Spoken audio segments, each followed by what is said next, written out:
जय Hind news, जनतेच्या हितासाठी निर्भीड पत्रकारिता।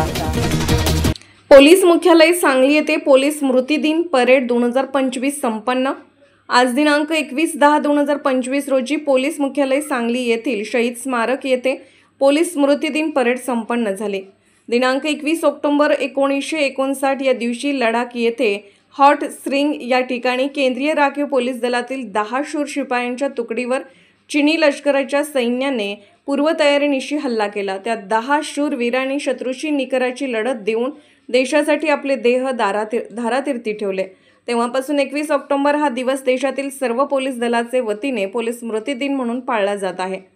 पोलीस स्मृती दिनाच्या दिवशी एकाच वेळी देशातील सर्व पोलीस मुख्यालयाच्या ठिकाणी 1 सप्टेंबर ते 31 ऑगस्ट या एका वर्षाच्या कालावधीत ज्या पोलीस अधिकारी व अंमलदारांना आपले कर्तव्य बजावत असताना वीरमरण आले त्या सर्वांना आदरांजली वाहण्यात येते।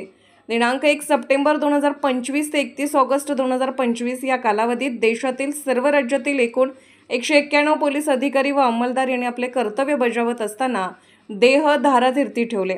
त्या सर्व शहीदांना आदरांजली अर्पण करण्यात आली।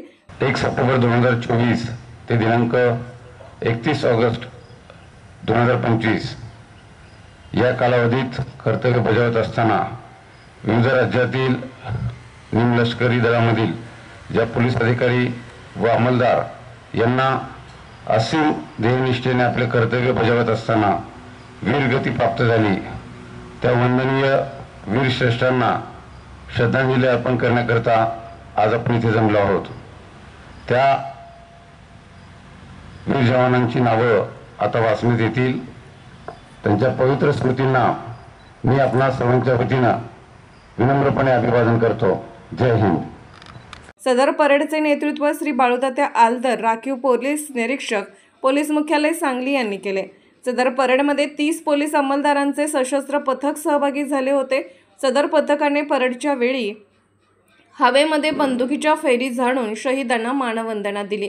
त्यावेळी सर्व पोलीस अधिकारी व अंमलदार यांनी गणवेशावर पोलीस ध्वज दिवसाचे स्टिकर लावले होते।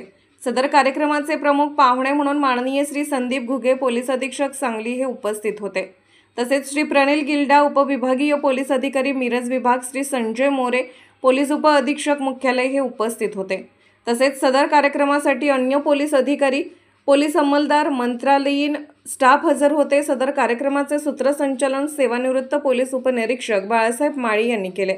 सदर कार्यक्रमामध्ये शहीदांच्या नावाचे वाचन श्री दीपक भांडवलकर, सहाय्यक पोलीस निरीक्षक आर्थिक गुन्हे शाखा व श्री कुमार पाटील, पोलीस उपनिरीक्षक स्थानिक गुन्हे अन्वेषण विभाग यांनी केले।